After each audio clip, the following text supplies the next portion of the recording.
Entrevista al Día con Hernán Higuera.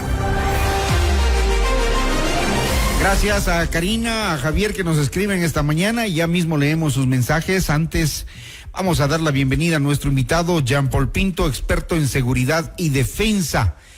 Y es que nuevamente una masacre carcelaria que pone la imagen del Ecuador en el mundo, a más del tema energético, el tema social, la violencia, la inseguridad que no se logra obtener. La seguridad que no logra el Ecuador obtener, sobre todo cuando se genera desde las cárceles, según confirmó el Servicio Nacional de Atención a Personas Privadas de la Libertad, SNAI, 6 horas después de ocurrido el motín carcelario, dijo que son 15 internos los que murieron y otros 14 resultaron heridos tras los enfrentamientos registrados la madrugada de ayer en la penitenciaría del Litoral. Sin embargo, la cifra de víctimas podría aumentar, ya que los heridos fueron trasladados de urgencia a un hospital de Guayaquil.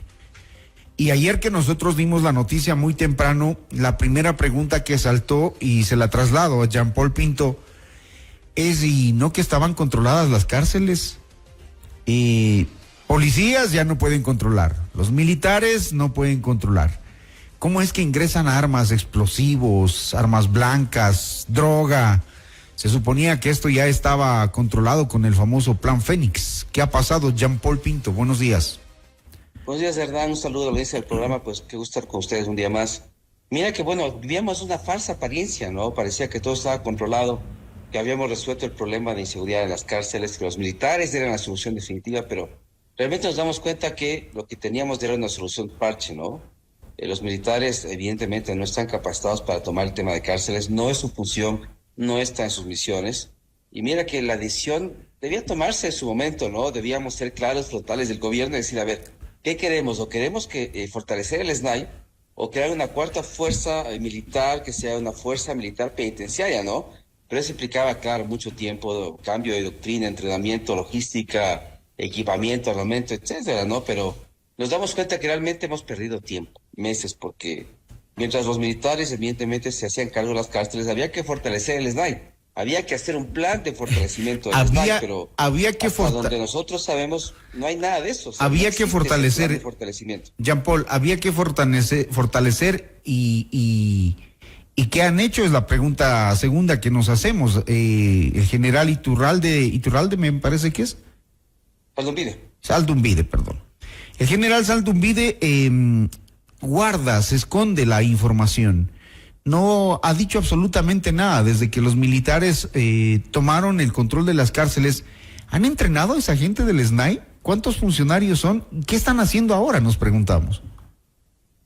Esa es un poco la gran pregunta que todos tenemos en la mente, ¿no? Es decir, lo ideal que hubiera sido, ¿no es cierto? Que los militares entren a operar en las cárceles, las pacificaron un momento, estuvo bien eso, pero al mismo tiempo había que trabajar en este plan de fortalecimiento del SNAI, es decir, fortalecer la inteligencia, la contrainteligencia, cambiar el perfil de los guías penitenciarios, mayor cooperación internacional, etcétera. Pero realmente es poco lo que sabemos, es muy poca la información que tenemos de parte del SNAI.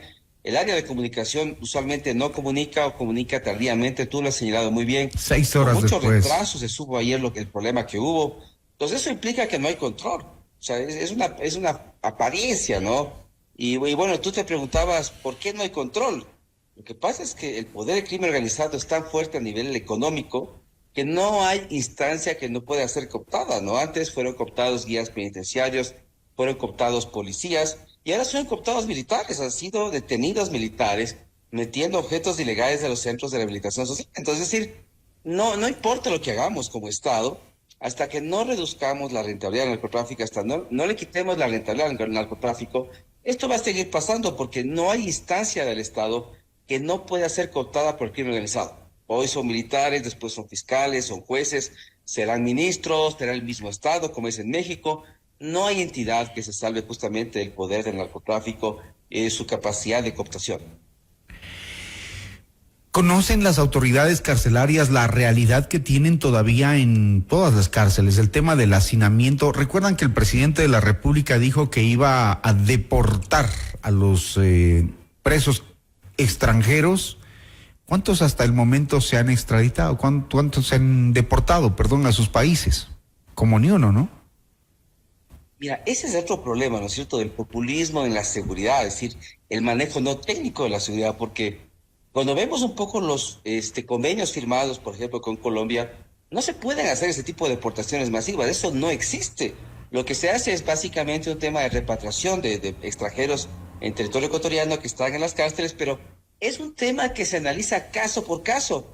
Y realmente cuando uno ve las estadísticas de cuántos realmente logran hacer eso, son muy pocos, porque el gobierno colombiano también se reserva el derecho de aceptar y decir, estoy de acuerdo, repatriemos a la persona que está en la cárcel ecuatoriana y la recibimos con un protocolo bien definido. Pero ese es el problema, el desconocimiento de los temas internacionales, el desconocimiento de los temas de seguridad nos hace hacer este tipo de anuncios, ¿no? O sea, enseguida, a los pocos días, les vamos a poner en la frontera a todos, cuando realmente este tipo de cosas se manejan de forma técnica y son revisadas por el país, vecino, y él está en capacidad de decir sí o no, tiene un derecho de veto al respecto, y es un proceso largo que toma tiempo, es decir, no podemos tampoco vender a la gente un tema que no se puede hacer, que va a tomar tiempo, y es un tema, como te digo, que es de pocos PPLs que regresan a Colombia después de un proceso justamente de intercambio con el país vecino, ¿no? Las imágenes de ayer fueron crueles, sanguinarias. ¿Quién nos explica? ¿Quién nos explica esto que sucede y que tenemos que ver los ecuatorianos y también pagar las consecuencias? Porque esto aleja las inversiones, aleja el tema de la posibilidad de empleos, genera inestabilidad social. ¿Quién nos explica? Nadie nos ha dicho qué mismo pasó, solo contamos muertos. Bueno, realmente, como hablábamos de Hernán, no hay control total de las cárceles, ¿no? Esto es como decíamos, una falsa apariencia. Había un control, yo diría que es un control intermedio. O sea, no puedo decir tampoco que no hay ningún control, pero el control no es absoluto, ¿no? En el comunicado del SNAI siempre me pareció extraño esa palabra que usaron, que ahora sí tenían el control absoluto de la cárcel, pero realmente ellos saben que no es así. No existe eso. En ninguna cárcel de Sudamérica existe un control absoluto. Cuando vemos las cárceles en Colombia, en Brasil, en México, es la misma problemática, ¿no es cierto? El poder del narcotráfico es tan alto que los criminales, los capos que están en los centros de máxima seguridad, no hay posibilidad de aislarles, ¿no? Ellos tienen capacidad de entrar, seguir entrando celulares, de dar órdenes desde las cárceles, de hacer fiestas de varios días, ¿no? Esto ha sucedido en La Picota, por ejemplo, en Bogotá. Entonces yo te puedo decir, Hernán, que el gran problema es que el sistema carcelario como tal en América Latina no funciona, no logra su propósito, y no tenemos la capacidad de pensar en regímenes diferentes, alternativos a una cárcel que, más allá de no ser un centro de rehabilitación y reinserción, es un centro de operaciones. Entonces, ¿de qué sirve que pensemos en más cárceles en el Ecuador si esas cárceles se van a convertir en nuevos centros de operación de la criminalidad, no en centros de reinserción y rehabilitación?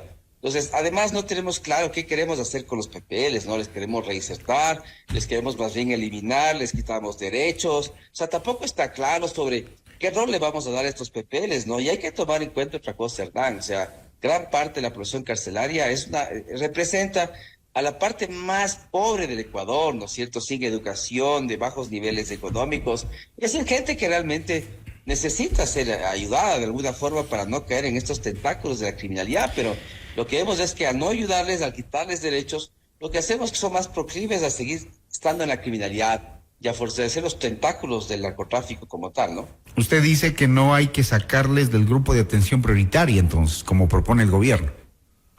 Eso es un tema de estudio, me parece a mí que ese es otro populismo, ¿no es cierto? Es decir, como hay este tema de que realmente trabajan para la criminalidad y son gente muy mala, etcétera, entonces lo que hay que hacer realmente es quitarles todos los derechos. Entonces yo digo, bueno, entonces más bien apliquemos la pena de muerte. Si lo que queremos es realmente quitarles derechos, ¿será? No ningún derecho, entonces no perdamos el tiempo. ¿Será ¿no? porque a Bukele le funcionó? Serios, ¿Será porque a Bukele le funcionó?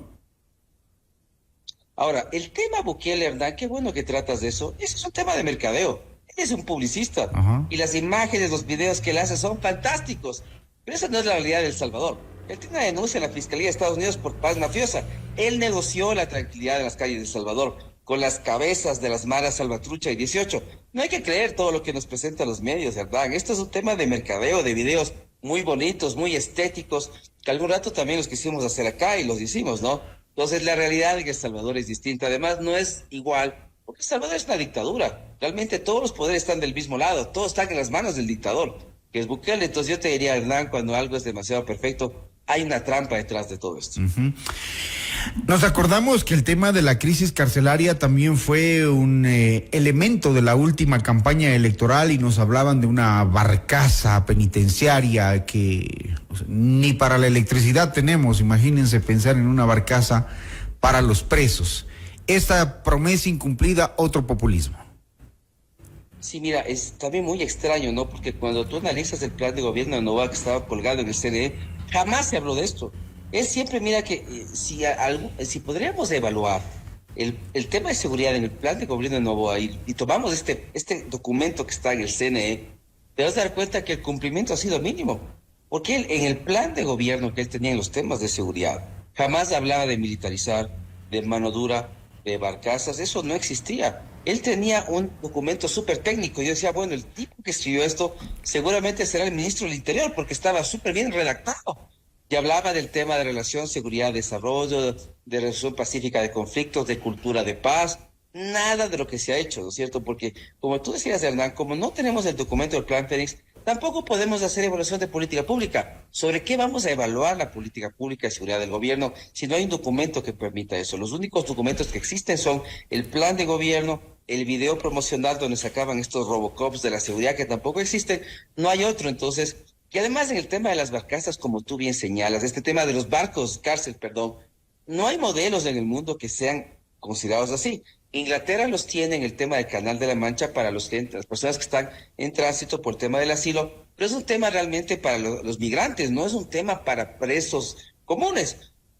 También Estados Unidos cerró el último barco cárcel que tenía hace varios años. Entonces yo te digo, no sé quién lo asesoró, de dónde salió la idea, pero por lo menos en el plan de gobierno que él presentó en el CNE, esa idea no estaba. Es fácil. Y es lo que te digo, una serie de insertos de seguridad que no están en los planes y que de repente a alguien se le ocurre, le dice al presidente y él no analiza los temas y los lanza públicamente sin análisis previo, ¿no? Es fácil pensar e insertar una política carcelaria que logre evitar estas masacres, por ejemplo, y evitar estas riñas entre bandas que se forman dentro de los pabellones. Es fácil pensar en insertar a estas personas privadas de la libertad en trabajos fuertes que necesita el país, por ejemplo, materiales de construcción para vías, ocupar la mano de obra en vías. Es fácil pensar en esos proyectos porque la gente discute sobre eso, ¿no? ¿Qué hace un grupo de gente que le tiene cuentas al Estado sin hacer nada y encerrada, cuando se puede, por lo menos a los que sí quisieran, acogerse a planes de rehabilitación, cuando claro, un gobernante plantee una política pública como esas? Sí, Hernán, mira que estos modelos existen en el mundo. Y yo recuerdo en el 2011 los franceses vinieron acá al Ecuador.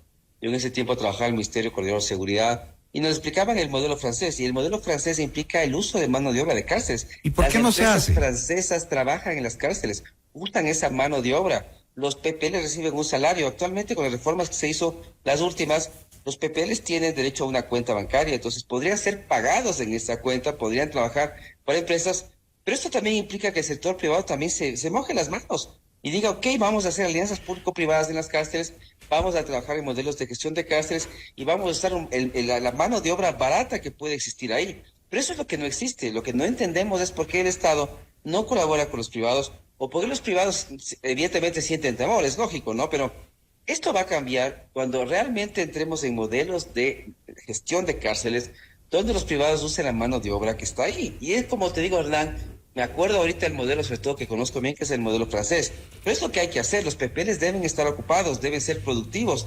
Y evidentemente las empresas que pueden formar a estos PPLs y darles un trabajo, una formación, seguramente cuando cumplen sus penas, pasan a trabajar en estas empresas porque dentro de la responsabilidad social corporativa tú tienes un indicador que dice porcentaje de ex PPLs contratados. Es parte de la responsabilidad social de las empresas. Eso está en los informes de responsabilidad. Entonces no es algo nuevo ni inventado, está en los marcos que manejan las compañías privadas, pero eso es lo que nos falta. Los esfuerzos desde el Estado no serán suficientes, no podrán ser suficientes. El privado tiene que entrar a operar. Necesitamos revisar modelos internacionales y usar la mano de obra, me parece, Hernán, que ahí no es fácil. Esto tomará tiempo, mucho tiempo, pero por lo menos sí, en el largo plazo será la única forma de reducir la violencia, la criminalidad y de realmente fortalecer estos niveles que tenemos en el Ecuador.